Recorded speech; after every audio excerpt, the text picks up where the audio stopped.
a handful of these that we just did in the last year where there's been a business owner that's been able to do both the 401k, the profit sharing contributions, and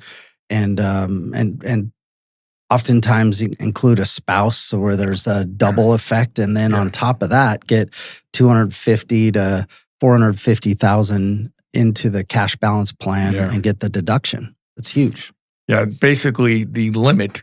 The limit at age 62 right now with the current comps is $3.7 million. Now, let me clarify that. If a person is 52 or younger, and that means they have 10 years of participation, because if you start at 52 to 62 would be 10 years of participation, the max benefit. So therefore, a person who has the right comp history can accumulate up to 3.7. Now, let me clarify that. Here's the key.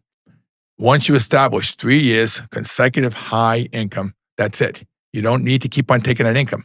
So if I want to get $3.7 million into a plan, and I'm 50 years old, and I take $290,000 for the next 3 years, then I have the ability to accumulate the 3.7, even if I reduce my comp by half.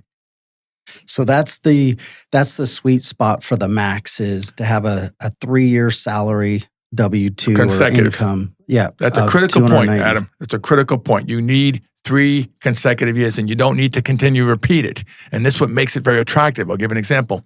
Let's assume we take $200,000 as a simple example for 3 years in a row. We're doing a profit sharing plan, 25% of pay, $50,000. So that person has to continue to take $200,000 every year to get $50,000 deduction.